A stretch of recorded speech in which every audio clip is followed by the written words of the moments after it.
가짜 강에 속아 넘어간 철새들, 이번 겨울에 떼죽음 당할 겁니다. 영국 옥스퍼드의 세계적 석학이 청계천을 콘크리트 어항이라 조롱했습니다. 그런데 이게 무슨 일입니까? 영하 17도 10년 만에 최악의 한파가 서울을 덮친 그날. 그가 직접 목격한 광경은 충격 그 자체였습니다. 얼어 죽을 거라던 철새 수천 마리가 살아있고 없을 거라던 먹이 사슬이 완벽하게 돌아가고 불가능하다던 공존이 눈앞에서 펼쳐졌습니다. 전 세계 생태학자들이 입을 다물지 못했습니다. 도대체 무슨 일이 있었던 걸까요? 지금 공개됩니다. 한국 최고라고 댓글을 남겨주세요. 여러분의 구독과 좋아요는 아주 큰 힘이 됩니다. 안녕하세요. 저는 영국 옥스퍼드 대학 동물학과 철새 이동 생태학 교수 제임스 핸더슨입니다. 지난 23년간 저는 유럽과 아시아를 오가는 철새들의 이동 경로를 연구해 왔습니다. 위성 추적 장치를 부착한 수천 마리의 새들이 보내온 데이터를 분석하며 그들의 생존 전략을 밝혀내는 것이 제 평생의 과제였죠. 철새들은 본능적으로 가장 안전하고 먹이가 풍부한 장소를 선택합니다. 넓은 습지, 깊은 수심, 천적으로부터 숨을 수 있는 갈대숲. 이것이 수백만 년 진화가 새들에게 각인시킨 생존의 공식입니다. 그런데 지금 제 눈앞의 데이터는 그 모든 법칙을 정면으로 부정하고 있었습니다. 저는 조교인 에밀리를 불렀습니다. 그녀는 화면을 보더니 당황한 표정을 지었습니다.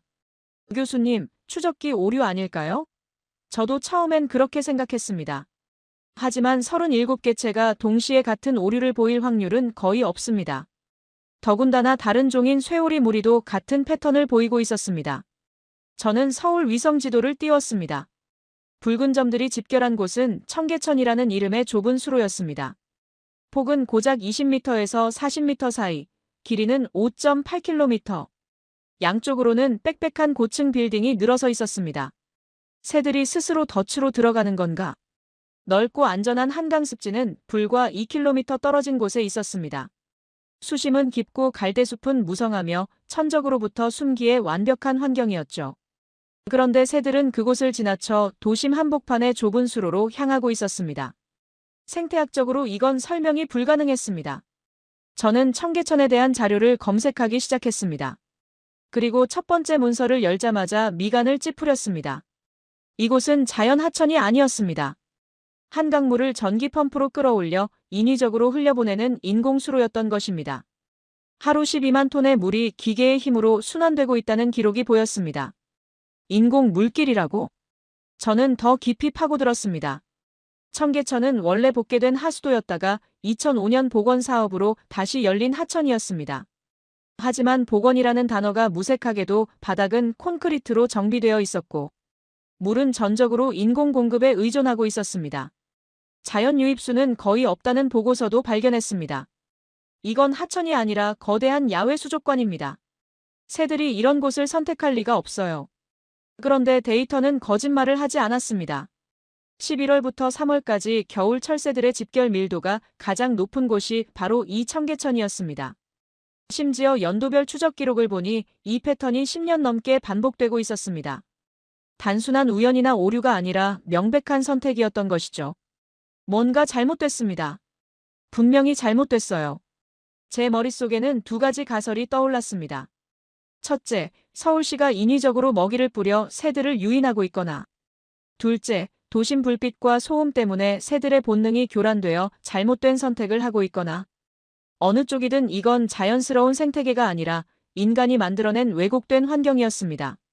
바로 그때 책상 위에 놓인 우편물 하나가 눈에 들어왔습니다. 서울시 환경국에서 보낸 초청장이었습니다. 청계천 생태 복원 사례를 UN 도시 생태 우수 모델로 등재하기 위한 자문을 요청한다는 내용이었습니다. 저는 헛웃음이 나왔습니다. 우수 모델이라고요? 펌프로 물을 돌리는 인공수로를 생태복원이라 부르다니 이건 명백한 그린워싱이었습니다. 환경보호라는 그럴싸한 포장 뒤에 숨겨진 전시 행정. 제가 가장 경계하는 유형의 사업이었죠. 저는 에밀리에게 말했습니다. 서울행 항공권 예약해줘. 직접 가서 확인해야겠어. 그녀가 물었습니다. UN 보고서에 긍정 의견을 내실 건가요? 저는 고개를 저었습니다. 아니, 정반대야. 이 가짜 생태계의 실체를 밝혀서 UN에 불가 판정을 내려야 해. 제 가방에는 이미 측정 장비들이 준비되어 있었습니다. 수질 분석기, 대기질 측정기, 고성능 망원경, 그리고 증거 기록을 위한 카메라. 저는 과학자로서 감정이 아닌 데이터로 말할 것입니다. 며칠 뒤 저는 히드로 공항으로 향하는 택시 안에 앉아 있었습니다. 창밖으로 보이는 템스강의 잔잔한 물결이 눈에 들어왔습니다. 자연스럽게 흐르는 진짜 강. 펌프 없이도 썰물과 밀물에 따라 스스로 숨쉬는 살아있는 생태계. 서울의 청계천은 과연 어떤 모습일까요? 저는 이미 답을 알고 있다고 생각했습니다. 콘크리트 바닥 위로 억지로 흘려보내는 차가운 물, 그 위를 어쩔 수 없이 떠다니는 철새들. 그리고 그것을 성공이라 포장하는 관료들의 자화자찬. 하지만 그때 저는 몰랐습니다. 제가 목격하게 될 진실이 제 모든 편견을 산산조각 낼 것이라는 사실을요. 인천공항을 빠져나와 서울 도심으로 들어서는 순간 저는 차창 밖 풍경에 압도당했습니다. 끝없이 이어지는 회색벽이었습니다. 20층이 넘는 아파트 단지들이 산등성이까지 빼곡히 들어차 있었고 하늘을 찌를 듯한 유리 빌딩들이 사방을 에워싸고 있었습니다. 이런 곳에 철새가 온다고? 택시 기사에게 물었습니다. 서울 인구가 얼마나 되느냐고. 1,000만 명이 넘는다는 대답이 돌아왔습니다. 저는 고개를 끄덕였습니다. 런던과 비슷한 규모였죠. 하지만 런던에는 하이드파크, 리젠트파크처럼 거대한 녹지가 곳곳에 있었습니다. 서울은 달랐습니다. 빌딩과 아파트가 만든 완벽한 콘크리트 정글이었습니다. 바람이 통할 길이 보이지 않았습니다. 건물과 건물 사이 틈은 좁았고 도로는 차들로 가득했습니다. 매연 냄새가 에어컨 바람을 타고 차 안까지 스며들었습니다. 이런 환경에서 야생동물이 살아간다는 게 상상이 되지 않았습니다. 청계천 입구에 도착했습니다. 약속 장소인 청계광장에는 서울시 하천관리과 김민준 과장이 저를 기다리고 있었습니다. 40대 초반으로 보이는 그는 단정한 정장 차림에 공손한 미소를 띠고 있었습니다. 핸더슨 교수님, 먼 길 오시느라 수고 많으셨습니다. 저는 간단히 악수만 나누고 곧바로 본론으로 들어갔습니다. 시간 낭비하고 싶지 않았으니까요. 김 과장님, 바로 현장을 보여주시겠습니까? 그는 흔쾌히 고개를 끄덕이며 저를 물가로 안내했습니다. 계단을 내려가자 물소리가 들렸습니다.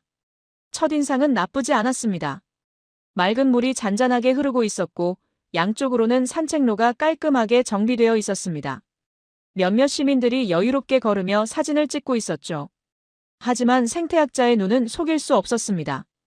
저는 물가에 쪼그리고 앉아 손을 담가 보았습니다. 수온은 일정했습니다. 너무 일정했죠. 자연 하천이라면 수심과 유속에 따라 미세하게 온도 차이가 나야 합니다. 하지만 이 물은 마치 수도꼭지에서 나온 것처럼 균일한 온도를 유지하고 있었습니다.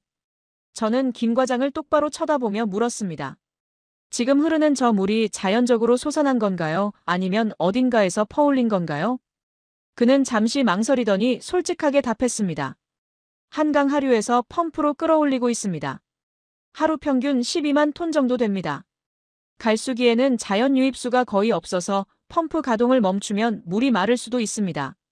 역시 그렇군요. 저는 일어서서 주변을 둘러보았습니다. 상류 쪽을 보니 거대한 인공 폭포가 보였습니다. 물이 계단식으로 떨어지며 하얀 물보라를 일으키고 있었습니다. 겉으로 보기에는 자연스러워 보였지만 그 뒤편. 어딘가에 강력한 펌프가 쉴 새 없이 돌아가고 있다는 걸 알고 있었습니다. 저는 바닥을 살펴보기 위해 물속을 들여다보았습니다. 햇빛이 투과되면서 바닥의 재질이 선명하게 보였습니다. 매끈한 콘크리트였습니다. 자연 하천이라면 있어야 할 흙바닥, 자갈, 모래톱이 전혀 보이지 않았습니다. 김 과장이 설명을 이어갔습니다. 복원 전에는 이곳이 고가도로 아래 복개된 하수구였습니다. 2005년에 고가도로를 철거하고 하천을 다시 열었죠. 바닥은 구조적 안정성을 위해 콘크리트로 처리했고요. 저는 씁쓸한 미소를 지었습니다. 과장님, 솔직히 말씀드리겠습니다. 이건 하천 복원이 아닙니다. 그의 얼굴이 굳어졌습니다. 저는 말을 이었습니다. 자연 하천의 핵심은 물이 스스로 흐르고 바닥에 생명이 자생할 수 있는 기반이 있어야 합니다. 그런데 여기는 어떻습니까? 물은 전기로 퍼올리고 바닥은 시멘트로 발라져 있습니다. 이건 하천이 아니라 길이 5km짜리 거대한 야외 수족관입니다. 김 과장은 아무 말도 하지 못했습니다. 저는 가방에서 수질 측정기를 꺼냈습니다. 과학적 데이터로 증명할 필요가 있었으니까요. 물을 떠서 측정해보니 pH, 용존산소량, 탁도 모두 정상 범위였습니다. 수질 자체는 나쁘지 않았죠. 하지만 그게 문제가 아니었습니다. 과장님, 수질이 좋다고 생태계가 건강한 건 아닙니다. 중요한 건 생물 다양성과 자생력입니다. 저는 주변을 다시 둘러보았습니다. 산책로는 깔끔했지만 자연미는 없었습니다. 양쪽 제방은 인공적으로 정비되어 있었고 갈대나 숲풀은 거의 보이지 않았습니다. 새들이 둥지를 틀 만한 공간이 전혀 없었던 것이죠. 이런 환경에 철새들이 모인다는 데이터가 도저히 이해되지 않았습니다. 넓은 한강 습지를 두고 왜 이 좁은 인공수로를 선택하는 걸까요? 먹이도 부족하고 은신처도 없고 심지어 물조차 기계로 돌리는 이곳을 말입니다. 제 머릿속에는 한 가지 가설이 확고해지고 있었습니다. 이곳은 생태계가 아니라 전시장입니다. 관광객과 시민들에게 보여주기 위한 인공 정원일 뿐이라고요.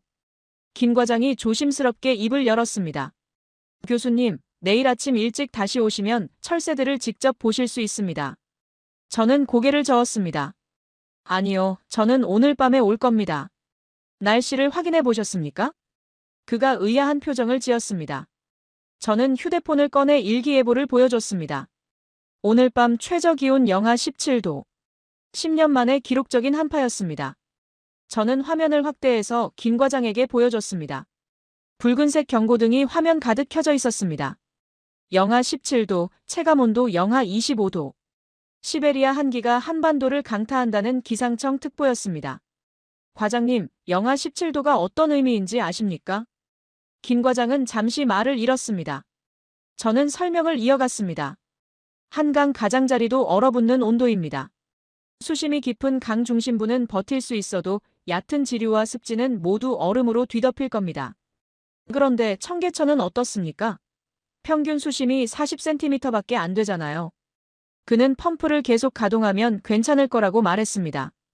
저는 고개를 저었습니다. 자연 하천은 다릅니다. 물이 흐르는 곳은 표면이 얼어도 바닥 쪽은 상대적으로 따뜻하죠. 수심이 깊고 물살이 세면 완전히 얼지 않습니다. 하지만 인공수로는 다릅니다.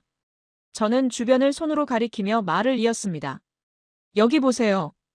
바닥이 시멘트라 열을 저장할 흙이 없습니다. 수심은 얕아서 냉기가 바닥까지 순식간에 전달됩니다. 게다가 양쪽이 탁 트여 있어서 찬바람이 직접 물 표면을 때립니다. 아무리 펌프를 돌려도 가장자리부터 얼기 시작할 겁니다. 김 과장의 얼굴이 점점 굳어졌습니다. 저는 계속했습니다. 펌프가 물을 순환시키는 속도보다 냉각 속도가 더 빠르면 어떻게 될까요? 물이 흐르다가 얼어붙습니다. 그럼 유속이 느려지고 느려진 구간부터 더 빨리 얼어붙죠. 악순환입니다. 제 목소리는 차갑게 가라앉아 있었습니다. 감정이 아니라 과학적 사실을 말하고 있었으니까요. 내일 아침이면 이곳은 거대한 얼음판이 되어 있을 겁니다. 그리고 그 위에는 얼어 죽은 새들의 사체가 널려 있겠죠. 김 과장은 아무 말도 하지 못했습니다. 그저 흐르는 물만 멍하니 바라볼 뿐이었습니다. 저는 그 침묵이 일종의 패배 인정처럼 느껴졌습니다. 그도 알고 있었던 겁니다. 이 인공 시스템이 가진 한계를 말이죠. 저는 가방에서 노트를 꺼내 메모를 시작했습니다. 수심 40cm, 바닥 재질 콘크리트, 평균 폭 30m, 양측 개방형 구조. 모든 조건이 급속 결빙에 취약한 환경이었습니다. 특히 문제는 물의 출처였습니다. 한강 하류에서 퍼올린 물은 이미 차가웠을 겁니다. 겨울철 한강 수온은 대략 5도 안팎입니다. 그 차가운 물이 펌프를 거쳐 청계천으로 올라오는 동안 파이프를 통과하면서 더 냉각됩니다. 그리고 영하 17도 공기에 노출되는 순간 급격히 열을 잃게 되죠. 저는 김 과장에게 물었습니다. 혹시 동파 방지 시스템이 있습니까? 펌프 시설에 난방 장치라도 있나요? 그는 고개를 저었습니다. 펌프는 지하에 있어서 동파 위험은 없지만 물 자체를 데우는 장치는 없다고 했습니다. 당연했습니다. 그런 시스템을 갖추려면 천문학적인 비용이 들 테니까요. 저는 다리 위로 올라가 상류와 하류를 번갈아 바라보았습니다. 5.8km 길이의 가느다란 물줄기. 거대한 빌딩 숲 사이를 비집고 흐르는 연약한 생명선. 오늘 밤 영하 17도 한파가 몰아치면 이 가느다란 선은 끊어질 게 분명했습니다. 멀리 북쪽 하늘이 어둡게 변하기 시작했습니다. 찬 기운이 이미 남하하고 있었던 겁니다. 저는 옷깃을 여미며 김 과장에게 말했습니다. 오늘 밤 새벽 3시에 이곳에 다시 오겠습니다. 그가 놀란 표우로 물었습니다. 새벽 3시요? 왜 그 시간에요? 저는 담담하게 답했습니다. 가장 추운 시간대니까요. 일출 직전 기온이 최저점에 도달합니다. 만약 청계천이 버틴다면 그 시간에도 물이 흐르고 있어야 합니다. 사실 저는 이미 결과를 예상하고 있었습니다. 흐르지 않을 거라고요. 아니, 흐를 수 없을 거라고요. 자연의 냉혹함 앞에서 인간이 만든 인공 시스템은 무력할 테니까요. 저는 호텔로 돌아가는 택시 안에서 노트북을 켰습니다. 유엔에 제출할 보고서 초안을 작성하기 시작했습니다. 제목은 이미 정해져 있었습니다. 청계천 생태복원 사업 지속 불가능한 인공 시스템의 한계. 첫 문단을 적었습니다. 본 연구자는 서울시 청계천이 자연 하천이 아닌 전기 의존형 인공 수로임을 확인했다. 바닥구조, 수원, 유지 방식 모두 자연 생태계의 기본 원리에 위배된다. 키보드를 두드리는 손가락이 점점 빨라졌습니다. 특히 극한 기후 조건에서의 취약성은 치명적이다. 2024년 12월 9일 예상되는 영하 17도 한파는 이 시스템의 근본적 결함을 드러낼 것으로 예측된다. 저는 문장을 저장하고 노트북을 덮었습니다. 창밖으로 서울의 야경이 펼쳐졌습니다. 수많은 불빛이 반짝이는 화려한 도시. 하지만 그 화려함 뒤에 숨겨진 자연의 고통을 저는 알고 있었습니다. 호텔방에 도착해서도 잠이 오지 않았습니다. 알람을 새벽 2시 30분에 맞춰두고 침대에 누웠지만 머릿속에서는 계속 청계천의 이미지가 떠올랐습니다. 맑게 흐르던 그 물이 새하얀 얼음으로 변해 있는 모습. 그 위에 꼼짝없이 갇혀 죽어가는 철새들의 모습. 저는 눈을 감았습니다. 내일 아침이면 모든 게 명확해질 겁니다. 제 예측이 맞다는 것이 증명될 것이고 서울시의 허울뿐인 생태복원 사업은 유엔 심사에서 탈락하게 될 겁니다. 그것이 과학자로서 제가 해야 할 일이었습니다. 진실을 밝히는 것. 설령 그 진실이 누군가에게는 불편하더라도 말입니다. 알람이 울렸습니다. 새벽 2시 30분. 저는 곧바로 일어나 두꺼운 외투를 챙겨 입었습니다. 창밖을 내다보니 서울의 밤거리가 유난히 조용했습니다. 한기가 모든 것을 얼어붙게 만들고 있었던 겁니다. 호텔 로비를 나서는 순간 제 예상이 틀리지 않았음을 직감했습니다. 서울은 거대한 냉동고 그 자체였습니다. 휴대용 온도계를 확인하니 영하 17도를 가리키고 있었습니다. 빌딩 사이로 몰아치는 칼바람 때문에 체감 온도는 훨씬 더 낮게 느껴졌죠. 거리의 가로수 가지마다 하얀 서리가 두껍게 내려앉아 있었습니다. 도로 위 아스팔트조차 추위에 질려 하얗게 변해 있었습니다. 이런 날씨에 밖을 걷는 사람은 저 혼자뿐이었습니다. 택시를 잡아타고 청계천으로 향했습니다. 기사님도 이런 추운 날 왜 나오셨냐며 의아해했지만 저는 연구 때문이라고만 답했습니다. 차창 밖으로 보이는 서울의 풍경은 낮과는 완전히 달랐습니다. 모든 것이 멈춰 있었습니다.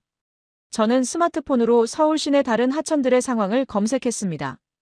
한강의 얕은 지류들은 이미 사월음이 끼기 시작했다는 뉴스가 보였습니다. 중랑천 일부 구간도 얼어붙었다는 보고가 올라와 있었죠. 자연의 섭리대로라면 수심이 얕고 바닥이 차가운 청계천은 가장 먼저 얼어붙어야 했습니다. 저는 카메라를 꽉 쥐었습니다. 이 참혹한 실패의 현장을 기록으로 남길 준비가 되어 있었습니다. 청계천 입구에 도착했습니다. 주변 산책로는 미끄러운 빙판으로 변해 있어 발을 내딛기조차 힘들었습니다. 가로등 아래 쌓인 얼음이 차가운 빛을 반사하고 있었습니다. 저는 조심스럽게 난간을 잡고 다리 위로 올라갔습니다. 그리고 아래를 내려다보았습니다. 당연히 하얀 얼음장을 볼 거라 예상했습니다. 그 위에 웅크린 채 얼어 죽은 새들의 사체를 발견하게 될 거라 생각했습니다. 하지만 그 순간 저는 제 귀를 의심했습니다. 정적만이 흘러야 할 그곳에서 소리가 들려오고 있었기 때문입니다. 물소리였습니다. 저는 눈을 크게 떴습니다. 어둠 속에서도 분명히 보였습니다. 검은 물결이 흐르고 있었습니다. 얼어붙지 않고 멈추지 않고 여전히 살아서 움직이고 있었던 겁니다. 이게 어떻게 가능하지? 저는 서둘러 계단을 내려가 물가로 다가갔습니다. 손전등을 켜서 수면을 비춰보았습니다. 물은 빠른 속도로 흐르고 있었습니다. 낮에 봤던 것보다 훨씬 더 거센 유속이었습니다. 펌프를 최대 출력으로 가동하고 있는 게 분명했습니다. 가장자리를 살펴보니 얇은 얼음막이 형성되기 시작하고 있었습니다. 하지만 중심부의 빠른 물살이 그 얼음을 계속 깨뜨리며 흐르고 있었습니다. 인공 시스템이 자연의 냉기와 사투를 벌이고 있었던 겁니다. 저는 인정할 수밖에 없었습니다. 펌프가 버티고 있다고요. 하지만 더 놀라운 광경은 그 다음이었습니다. 저는 손전등을 천천히 수면 위로 움직였습니다. 그리고 어둠 속에서 수많은 검은 점들이 둥둥 떠 있는 것을 발견했습니다. 처음에는 쓰레기인 줄 알았습니다. 하지만 망원경을 들어 확대해보는 순간 저는 숨이 멎는 듯 했습니다. 청둥오리였습니다. 쇠오리도 있었습니다. 수십 마리의 철새 무리가 물 위에 둥둥 떠 있었습니다. 죽은 게 아니었습니다. 잠들어 있었던 겁니다. 서울의 모든 곳이 얼어붙어 생명을 거부하느니 혹독한 밤에 오직 청계천만이 얼지 않고 흐르며 새들의 요람이 되어주고 있었습니다. 저는 망원경을 통해 새들을 더 자세히 관찰했습니다. 그들은 머리를 날개 속에 파묻은 채 평온하게 숨을 쉬고 있었습니다. 몸을 떨거나 괴로워하는 기색이 전혀 없었습니다. 마치 따뜻한 봄날 호수에서 쉬는 것처럼 편안해 보였습니다. 어떻게 이런 일이 가능하죠? 흐르는 물은 고인 물보다 따뜻합니다. 그건 기본적인 물리 법칙입니다. 하지만 영하 17도의 한파 속에서 인공 펌프가 만든 유속만으로 이 정도 효과를 낼 수 있다는 건 예상 밖이었습니다. 저는 온도계를 물속에 담가 보았습니다. 수온은 섭씨 4도였습니다. 공기는 영하 17도인데 물은 영상 4도를 유지하고 있었던 겁니다. 21도 차이였습니다. 새들에게는 이 물 위가 육지보다 21도나 따뜻한 난방 공간이었던 것이죠. 제가 가짜라고 비웃었던 그 인공 펌프가 자연조차 포기한 혹한 속에서 생명줄을 잡고 있었습니다. 돈과 전기로 만든 억지스러운 흐름이라고 비난했지만 적어도 오늘 밤만큼은 그 에너지가 수천 마리의 생명을 살리는 역할을 하고 있었습니다. 저는 카메라를 들었습니다. 하지만 셔터를 누르지 못했습니다. 실패를 기록하려던 제 손이 떨리고 있었습니다. 이건 실패가 아니었으니까요. 주변을 더 살펴보았습니다. 한강 쪽에서 날아온 듯한 새들이 계속 청계천으로 내려앉고 있었습니다. 그들은 본능적으로 알고 있었던 겁니다. 서울에서 유일하게 얼지 않은 이곳이 가장 안전한 피난처라는 것을요. 저는 벤치에 앉아 그 광경을 한참 동안 지켜보았습니다. 차가운 바람이 뺨을 때렸지만 신경 쓰이지 않았습니다. 제 머릿속은 복잡했습니다. 물은 흐르게 했습니다. 새들도 살아있습니다. 하지만 이건 온전한 생태계가 아닙니다. 저는 스스로에게 말했습니다. 물만 있다고 생태계가 아니라고요. 새들이 잠에서 깨어나면 배가 고플 겁니다. 시멘트로 발라진 저 매끈한 바닥에 과연 새들이 먹을 수 있는 게 단 하나라도 있을까요? 펌프는 물을 흘려보낼 수 있습니다. 하지만 밥상까지는 차리지 못할 겁니다. 저는 날이 밝기를 기다리기로 했습니다. 동쪽 하늘이 서서히 밝아오기 시작했습니다. 그리고 저는 청계천 바닥의 진짜 비밀을 마주하게 될 것이었습니다. 동쪽 하늘이 푸르스름하게 밝아오기 시작했습니다. 밤새 청계천 위를 덮고 있던 어둠이 서서히 걷히면서 물 위의 검은 점들이 점점 더 선명하게 보였습니다. 물 위에 떠있던 오리들이 하나둘 움직이기 시작했습니다. 밤새 추위를 견뎌낸 그들이 아침 식사 준비를 하는 듯 했습니다. 저는 마른 침을 삼켰습니다. 이제 곧 저들의 비극이 시작될 거라 생각했습니다. 물은 흐르고 있지만 이곳은 자연 하천이 아니라 바닥까지 시멘트로 발라진 인공수로였으니까요. 먹이가 있을 리 만무했습니다. 새들은 결국 배를 고르며 다른 곳으로 떠나거나 아니면 이곳에서 서서히 굶어 죽게 될 게 분명했습니다. 그런데 이상한 일이 벌어졌습니다. 오리 한 마리가 갑자기 물속으로 머리를 쳐박았습니다. 엉덩이만 물 위로 내민 채 꼬리를 파닥거리며 무언가를 찾기 시작했습니다. 한두 마리가 아니었습니다. 순식간에 수십 마리가 동시에 물속을 뒤지며 열심히 무언가를 쪼아대고 있었습니다. 배가 너무 고파서 바닥에 돌이라도 씹어먹는 건가? 저는 급히 고성능 망원경을 꺼냈습니다. 오리들이 부리로 건져 올리는 것이 무엇인지 똑똑히 확인해야 했습니다. 시민들이 던져준 빵 부스러기인지 아니면 절망적인 배고픔 끝에 삼키는 자갈인지 말입니다. 망원경 렌즈에 초점을 맞추는 순간 저는 그만 할 말을 잃었습니다. 오리의 부리 끝에 들려있는 것은 살아서 파닥거리는 은빛 물고기였습니다. 작은 피라미였습니다. 길이 5cm쯤 되는 민물고기가 햇빛을 받아 반짝이며 몸부림치고 있었습니다. 물고기라고? 이 인공수로에 물고기가 산다고? 저는 믿을 수 없었습니다. 다른 오리들도 관찰했습니다. 어떤 녀석은 바닥 돌틈에 붙은 다슬기를 부리로 떼어내 껍질째 씹어먹고 있었습니다. 또 다른 녀석은 수초 사이를 헤집으며 작은 수서곤충을 잡아먹고 있었습니다. 저는 눈을 비비고 다시 보았습니다. 수초라고요? 분명 어제 이곳 바닥은 매끈한 콘크리트였는데요. 저는 더 자세히 들여다보기 위해 물가 바로 옆까지 다가갔습니다.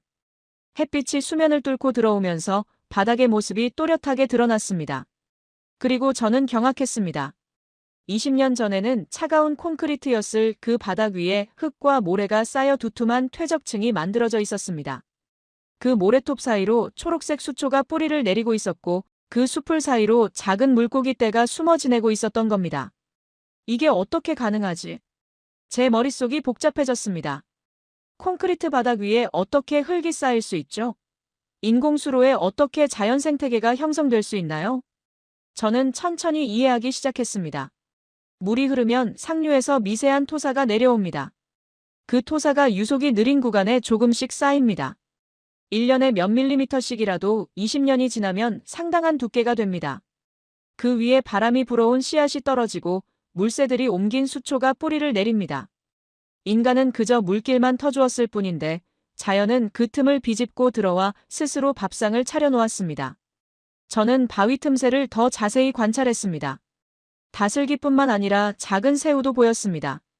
물속 돌 표면에는 녹조류가 얇게 자라나 있었고 그걸 먹으러 온 작은 곤충 유충들도 눈에 띄었습니다. 완벽한 먹이 사슬이었습니다. 햇빛이 조류를 키우고 조류가 곤충을 먹여 살리고 곤충과 다슬기가 물고기의 먹이가 되고 물고기가 철새들의 아침 식사가 되는 순환 구조였습니다.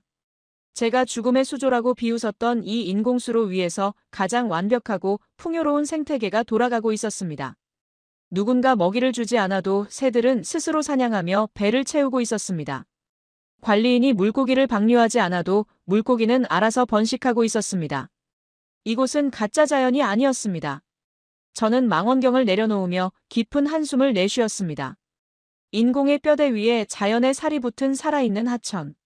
그게 청계천의 정체였습니다. 한 마리 청둥오리가 제 바로 앞 2m 지점에서 다슬기를 쪼아먹고 있었습니다. 저는 숨을 죽이고 그 모습을 지켜보았습니다. 녀석은 부리로 돌을 뒤집어 그 밑에 숨은 다슬기를 능숙하게 찾아냈습니다. 수백 번, 수천 번 반복해온 듯한 익숙한 동작이었습니다. 이 새는 처음 온 게 아닙니다. 작년에도 왔고 재작년에도 왔을 겁니다. 위성 데이터가 보여준 10년간의 반복 패턴. 그건 오류가 아니었습니다. 이 새들은 이곳을 믿고 있었던 겁니다. 물도 흐르고 먹이도 있다니. 제 완벽했던 논리가 하나씩 무너져 내리고 있었습니다. 어제만 해도 저는 확신했습니다. 이곳은 전시용 인공 정원일 뿐이며 진짜 생태계와는 거리가 멀다고요. 하지만 지금 제 눈앞의 현실은 그 확신을 산산조각 내고 있었습니다. 하지만 저는 아직 항복할 생각이 없었습니다. 밥상 문제가 해결되었다고 해서 모든 게 해결된 건 아니니까요. 생태계에는 먹이만 중요한 게 아닙니다. 안전도 중요합니다. 저는 주변을 둘러보았습니다. 갈대밭도 덤불도 없는 탁 트인 개활지였습니다. 이런 곳은 천적들에게는 뷔페나 다름없습니다. 고양이나 족제비가 덮치면 숨을 곳이 없는 새들은 그 자리에서 사냥감이 되고 말 것입니다. 게다가 공기는 또 어떻습니까? 꽉 막힌 빌딩 숲, 바닥에 고인 매연은 새들의 작은 폐를 서서히 망가뜨릴 게 분명했습니다. 저는 마지막 검증을 위해 측정 장비를 챙겼습니다. 이곳이 얼마나 위험한 사지인지 증명해야 했습니다. 먹이 문제는 해결되었지만 제 마음속 경고등은 아직 꺼지지 않았습니다. 오히려 더 큰 불안감이 엄습했습니다. 저는 물가를 떠나 산책로로 올라가며 김 과장에게 말했습니다. 과장님, 밥만 먹으면 뭐합니까? 여긴 너무 위험합니다. 그는 의아한 표정을 지었습니다. 저는 주변을 손으로 가리켰습니다. 보세요. 갈대밭도 덤불도 없어서 몸을 숨길 곳이 전혀 없잖아요. 고양이나 족제비가 덮치면 이 새들은 도망칠 새도 없이 당할 겁니다. 저는 도시의 포식자들을 잘 알고 있었습니다. 런던의 템스 강변에서도 여우와 고양이들이 물새를 사냥하는 걸 수없이 목격했습니다. 그들은 은밀하고 빠릅니다. 이런 개방된 지형은 그들에게 완벽한 사냥터나 다름없었습니다. 더 심각한 문제는 공기였습니다. 출근 시간이 가까워지자 도심의 도로변은 차량들로 붐비기 시작했습니다. 매연이 피어오르고 미세먼지가 공기를 뿌옇게 만들었습니다. 서울은 분지형 지형입니다. 게다가 고층 빌딩이 병풍처럼 둘러쳐져 있으니 나쁜 공기가 빠져나가지 못하고 바닥에 고여 있을 겁니다. 저는 가방에서 휴대용 대기질 측정기를 꺼냈습니다. 과학적 데이터로 증명할 필요가 있었습니다. 도로변에서 측정기를 켜자 미세먼지 농도는 나쁨을 가리키며 붉은색으로 표시되었습니다. PM2.5 수치가 75마이크로그램을 넘어서고 있었습니다. 여긴 지금 따뜻한 가스실입니다. 물은 깨끗할지 몰라도 공기는 독가스나 마찬가지예요. 저는 이 수치가 물가로 내려가면 더 심각하게 치솟을 거라 확신했습니다. 차가운 공기는 아래로 가라앉으니까요. 무거운 미세먼지도 마찬가지입니다. 새들이 숨쉬는 바로 그 높이에 가장 나쁜 공기가 머물러 있을 게 분명했습니다. 저는 측정기를 든 채 계단을 내려가 물길 바로 옆까지 다가갔습니다. 화면을 주시하며 수치가 올라가기를 기다렸습니다. 그런데 기계 화면을 본 순간 저는 제 눈을 의심했습니다. 붉은색이었던 경고등이 순식간에 파란색 조음으로 바뀌어 있었기 때문입니다. 도로변과 불과 5m 차이인데 수치는 거짓말처럼 뚝 떨어져 있었습니다. PM2.5는 35마이크로그램. 절반 이하로 감소한 겁니다. 저는 측정기를 툭툭 쳐보았습니다. 고장인가 싶었습니다. 하지만 수치는 그대로였습니다. 그때 저는 제 뺨을 스치고 지나가는 바람의 존재를 깨달았습니다. 차갑고 신선한 바람이었습니다. 빌딩 숲 위쪽 공기는 꽉 막혀 정체되어 있었지만 움푹 파인 이 물길을 따라서는 바람이 고속도로처럼 빠르게 흐르고 있었습니다. 김 과장이 조용히 입을 열었습니다. 바람길입니다. 물길이 뚫리면서 북악산의 신선한 공기가 도심 깊숙이 들어오는 통로가 생긴 겁니다. 저는 머리를 한 대 얻어맞은 것 같았습니다. 이곳은 단순한 하천이 아니었습니다. 꽉 막힌 서울 도심의 신선한 공기를 불어넣고 탁한 매연을 씻어내는 거대한 도시의 허파였습니다. 새들뿐만 아니라 이곳을 걷는 사람들도 이 바람 덕분에 숨을 쉬고 있었던 것입니다. 저는 바람의 방향을 따라 시선을 돌렸습니다. 북쪽 멀리 북악산 능선이 보였습니다. 산에서 내려온 차가운 공기가 청계천이라는 통로를 따라 남쪽으로 흐르고 있었습니다. 도심 한복판을 관통하는 자연환기 시스템이었던 겁니다. 공기뿐만이 아니었습니다. 제가 위험하다고 지적했던 그 탁 트인 지형도 다시 보니 전혀 다르게 보였습니다. 새들은 산책로 근처가 아니라 물 한가운데 솟아있는 모래톱과 바위 위에 옹기종기 모여 있었습니다. 육상 포식자가 저들에게 접근하려면 저 물을 반드시 건너야만 했습니다. 고양이도 족제비도 개도 물을 싫어합니다. 제가 비난했던 인공 펌프가 만들어낸 그 물살이 역설적으로 천적의 접근을 막는 해자 역할을 하고 있었던 겁니다. 게다가 시야를 가리는 갈대숲이 없으니 멀리서 다가오는 적을 미리 발견하고 날아오르기에 훨씬 유리했습니다. 런던의 하이드파크 같은 곳은 덤불이 많아서 여우가 몰래 접근하기 쉽습니다. 하지만 이곳은 360도 시야가 확보되어 있었습니다. 숨을 곳이 없는 게 아니었습니다.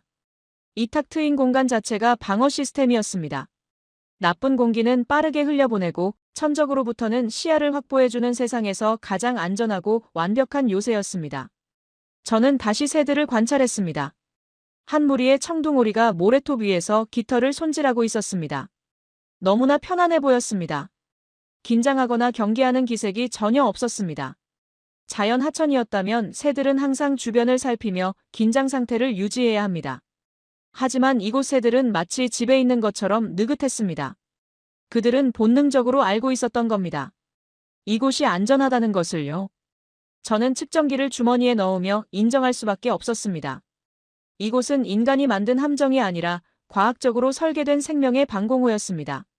물은 천적을 막는 해자가 되었고, 바람은 독한 공기를 씻어내는 환풍기가 되었고, 탁 트인 시야는 조기 경보 시스템이 되었습니다. 모든 것이 맞물려 돌아가는 완벽한 안전장치였습니다. 저는 벤치에 앉았습니다. 어제 서울에 도착했을 때의 제 모습이 떠올랐습니다. 이건 가짜 자연이다. 전시 행정이다. 실패할 것이다. 그렇게 단정지었던 저 자신이 부끄러웠습니다. 김 과장이 옆에 조심스럽게 다가와 앉았습니다. 그는 아무 말도 하지 않았습니다. 그저 저와 함께 물 위의 새들을 바라볼 뿐이었습니다. 저는 입을 열었습니다. 과장님, 제가 틀렸습니다. 물도 흐르고 먹이도 있고 안전하기까지 하군요. 그는 겸손하게 고개를 저었습니다. 저희가 대단한 걸 한 게 아닙니다.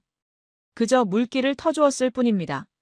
나머지는 자연이 스스로 해냈습니다. 하지만 저는 알고 있었습니다. 물길을 터주는 것도 쉬운 일이 아니라는 걸요.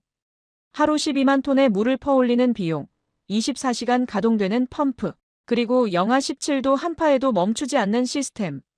그 모든 것이 이 작은 생태계를 지탱하고 있었습니다. 저는 노트를 꺼내 어제 적어두었던 문장들을 하나씩 지우기 시작했습니다. 인공수족관, 지속 불가능, 생태계 교란. 틀린 문장들이었습니다. 하지만 아직 한 가지가 남아 있었습니다. 가장 중요한 마지막 검증이었습니다. 해가 중천에 뜨고 점심시간이 되자 청계천은 또 다른 국면을 맞이했습니다. 인근 빌딩 숲에서 쏟아져 나온 수천 명의 직장인과 시민들이 산책로를 가득 메우기 시작했기 때문입니다. 검은 코트와 패딩을 입은 인파가 물밀듯이 밀려왔습니다. 저는 본능적으로 미간을 찌푸렸습니다. 생태학자로서의 경험상 도심 속 야생동물에게 가장 치명적이고 위험한 천적은 다름 아닌 인간이었으니까요. 호기심에 소리를 지르거나 사진을 찍겠다고 플래시를 터뜨리는 무지한 행동들. 저 많은 인파가 한마디씩만 거들어도 밤새. 편안히 쉬던 새들은 극심한 공포와 스트레스를 받아 날아가거나 심하면 쇼크사할 수도 있었습니다. 결국 이렇게 망가지는군요. 인간의 이기심이 새들의 쉼터를 구경거리로 만들었어요. 저는 새들이 놀라 푸드득거리며 날아오를 혼란스러운 순간을 예상하고 안타까운 마음에 고개를 돌리려 했습니다. 하지만 1분, 5분이 지나도 우려했던 소란은 일어나지 않았습니다. 오히려 수천 명이 움직이는 공간이라고는 믿을 수 없을 만큼 평온하고 기묘한 침묵만이 흐르고 있었습니다. 저는 조심스럽게 주변을 살폈습니다. 그리고 눈앞에 펼쳐진 믿을 수 없는 광경에 멍해지고 말았습니다. 청둥오리 가족 한 무리가 물가에서 뒤뚱거리며 걸어나와 산책로. 바로 옆에 있는 모래톱으로 올라와 털을 고르고 있었습니다. 사람들이 걷는 길과는 불과 1미터도 떨어지지 않은 거리였습니다. 손만 뻗으면 닿을 듯한 그 아슬아슬한 거리에서 사람들은 끊임없이 지나가고 있었지만 새들은 고개 한 번 돌리지 않았습니다. 마치 자신들의 거실에 앉아 있는 것처럼 평온하게 날개 밑을 다듬고 꾸벅꾸벅 졸기까지 했습니다. 더욱 충격적인 건 사람들의 태도였습니다. 뉴욕의 센트럴파크나 런던의 하이드파크였다면 어땠을까요? 비둘기에게 빵 부스러기를 던지며 모여들거나 셀카를 찍겠다고 새를 쫓아다니는 관광객들로 아수라장이 되었을 겁니다. 하지만 이곳 서울의 시민들은 달랐습니다. 그들은 마치 약속이라도 한 듯 새들이 있는 구간을 지날 때는 목소리를 한 톤 낮추거나 발소리를 죽였습니다. 심지어 좁은 길목에 오리가 앉아 길을 막고 있자 바쁜 점심시간임에도 불구하고 사람들은 새를 쫓는 대신 조용히 걸음을 멈추고 기다리거나 옆으로 돌아서 걸었습니다. 그 누구도 재촉하거나 위협적인 행동을 하지 않았습니다. 새는 사람을 두려워하지 않고 사람은 새를 간섭하지 않는 기묘하고도 아름다운 공존. 그것은 야생성을 잃은 게 아니었습니다. 새들은 본능적으로 알고 있었던 겁니다. 저 두 발로 걷는 거인들은 나를 해치지 않는다는 것을요. 이곳은 안전하다는 데이터가 지난 20년 동안 이들의 유전자에 깊이 각인되어 있었던 것입니다. 저는 산책로 벤치에 앉아 그 모습을 한참이나 지켜보았습니다. 그때 5살쯤 되어 보이는 어린아이가 오리다 하고 소리치며 달려가려 했습니다. 순간 제 가슴이 철렁했습니다. 하지만 아이의 어머니가 재빨리 그러나 아주 부드럽게 아이의 손을 잡으며 멈춰 세웠습니다. 그리고는 아이의 눈높이에 맞춰 앉으며 조용히 속삭였습니다. 쉬고 있잖아. 놀래키면 안 돼. 눈으로만 인사하는 거야. 아이는 어머니의 말에 고개를 끄덕이더니 입에 작은 검지손가락을 대고는 까치발을 들고 살금살금 걸어갔습니다. 그 작은 뒷모습을 보며 저는 전율을 느꼈습니다. 이곳에서는 어린아이조차 생명을 대하는 예절을 알고 있었습니다. 그 순간 저는 깨달았습니다. 이 완벽한 생태계를 완성한 마지막 퍼즐은 거대한 펌프도 과학적인 바람길도 아니었습니다. 불편함을 기꺼이 감수하고 산책로를 돌아가고 보고 싶어도 거리를 유지해주는 시민들의 높은 의식이었습니다. 그들의 무심한 듯 따뜻한 배려가 이 도심 한복판에 가장 강력하고 투명한 보호막을 치고 있었습니다. 저는 홀린 듯 산책로를 따라 걸었습니다. 중년 남성 한 분이 벤치에 앉아 도시락을 드시고 있었습니다. 그분의 발치 1m 앞에는 쇠오리 한 마리가 물장구를 치고 있었습니다. 그분은 밥알 하나 떨어뜨리지 않도록 조심하며 식사를 하고 계셨습니다. 저는 조심스럽게 옆에 앉으며 말을 건넸습니다. 저 새들이 불편하지 않으세요? 시끄럽기도 하고요. 그분은 천천히 고개를 돌려 저를 바라보았습니다. 그리고는 다시 오리에게 시선을 돌리며 덤덤하지만 깊이 있는 목소리로 대답하셨습니다. 가족이 밥 먹고 떠드는데 시끄러울 게 뭐 있겠소. 저 녀석들도 먹고 살려고 저러는 건데. 오히려 저 녀석들이 팔딱거리며 살아있는 게 보이면 나도 덩달아 살아있는 것 같아서 좋소.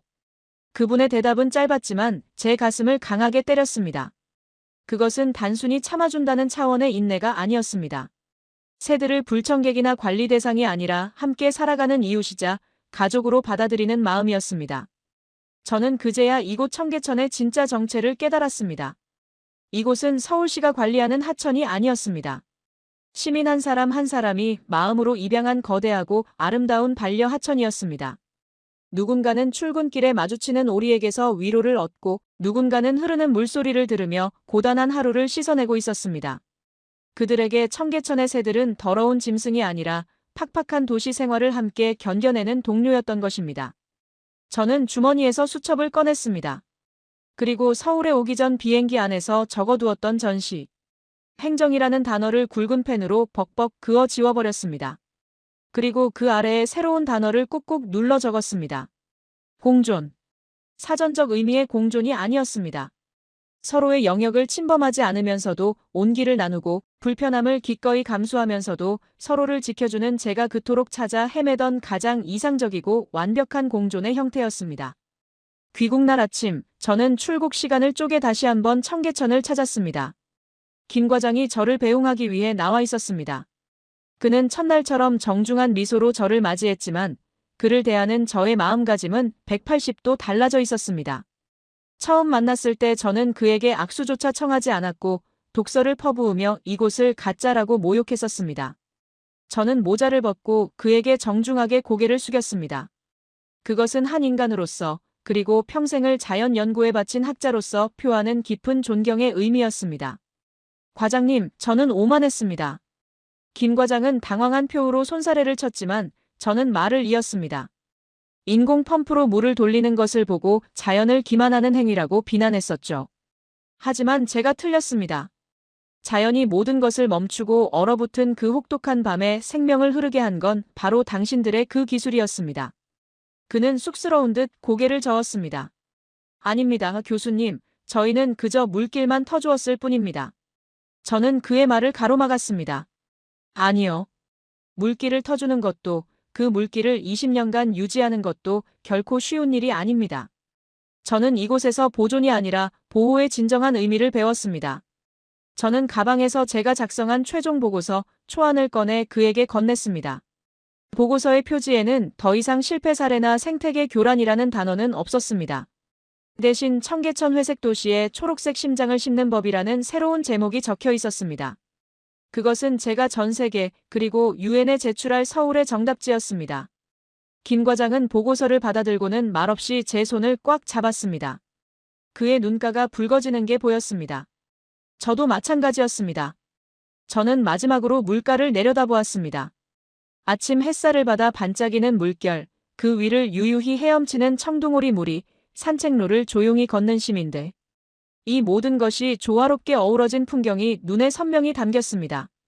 인천공항으로 가는 택시 안에서 저는 노트북을 열었습니다. 유엔 제출용 보고서의 결론 부분을 마저 작성해야 했습니다. 청계천은 100% 순수한 자연이 아니다. 하지만 자연보다 더 안전하고 따뜻한 도시가 내어준 가장 넓은 품이다. 손가락이 키보드 위에서 멈추지 않고 움직였습니다. 미래의 도시 생태계는 자연의 복제가 아니라 자연과의 협력이다. 인간의 기술이 물길을 터주고 자연이 그 위에 생명을 불러들이고 시민의 배려가 그것을 지켜줄 때 비로소 진정한 공존이 완성된다. 며칠 뒤 캐나다가 아닌 영국 옥스퍼드 대학의 제 강의실. 저는 학생들에게 서울에서 찍어온 사진 한 장을 스크린 가득 띄웠습니다. 영하 17도의 혹한 속에서도 하얀 물안개를 피어올리며 흐르는 청계천, 그리고 그 위에서 평온하게 잠든 철새들의 모습이 담긴 사진이었습니다. 강의실은 숨소리 하나 들리지 않을 만큼 조용해졌습니다. 저는 학생들을 둘러보며 말했습니다. 우리는 그동안 자연을 보호하는 유일한 방법은 격리라고 배웠습니다. 사람의 손이 닿지 않게 울타리를 치는 것만이 능사라고 믿었죠. 하지만 서울은 달랐습니다. 그들은 자연을 도시 한복판으로 초대하는 법을 알고 있었습니다. 저는 사진 속 흐르는 물결을 가리켰습니다. 미래의 도시는 더 높은 빌딩을 짓는 것이 아닙니다. 콘크리트 바닥을 뜯어내고 그 아래 숨 죽여 흐르던 물과 바람의 길을 터주는 것입니다. 서울처럼 말이죠. 한 학생이 손을 들었습니다. 교수님, 그럼 인공 시스템도 생태계가 될 수 있다는 건가요? 저는 고개를 끄덕였습니다. 인공과 자연은 대립하는 개념이 아닙니다. 인공이 자연을 억압하면 파괴가 되지만 인공이 자연을 돕는다면 그것은 공생이 됩니다. 청계천이 바로 그 증거입니다. 강의가 끝나고 창밖을 바라보았습니다. 옥스퍼드의 차가운 바람 속에서 문득 서울의 그 따뜻했던 물길이 그리워졌습니다. 차가운 콘크리트 위에서도 기어이 꽃을 피워내고 생명을 불러들인 기적. 그것은 최첨단 기술도 막대한 자본도 아닌 포기하지 않고 물길을 터준 한국인들의 꺾이지 않는 마음이었습니다. 저는 책상 서랍에서 UN 환경 프로그램 평가서를 꺼냈습니다. 청계천 항목에 체크할 란이 있었습니다. 승인, 보류, 불가. 저는 망설임 없이 승인 옆에 굵은 체크 표시를 했습니다. 그리고 추천 의견란에 한 문장을 적었습니다. 청계천은 21세기 도시 생태 복원의 새로운 모델이다. 기술이 물길을 터주고 시민의 배려가 그 길을 지킬 때 차가운 회색 도시도 따뜻한 초록색 심장을 가질 수 있다는 사실을 증명했다. 서류를 봉투에 넣고 봉인하며 저는 미소 지었습니다. 비판하러 갔다가 배우고 돌아왔습니다. 판정하러 갔다가 감동받고 돌아왔습니다. 그것이 학자로서 제가 서울에서 얻은 가장 값진 선물이었습니다. 창밖으로 템스강이 보였습니다. 런던의 자랑스러운 자연 하천. 하지만 이제 저는 알고 있습니다. 자연이냐 인공이냐가 중요한 게 아니라 그 안에 얼마나 많은 생명이 숨쉬고 있느냐가 중요하다는 것을요. 청계천의 물소리가 아직도 귓가에 맴돕니다. 그것은 펌프가 돌아가는 기계음이 아니라 도시의 심장이 뛰는 소리였습니다.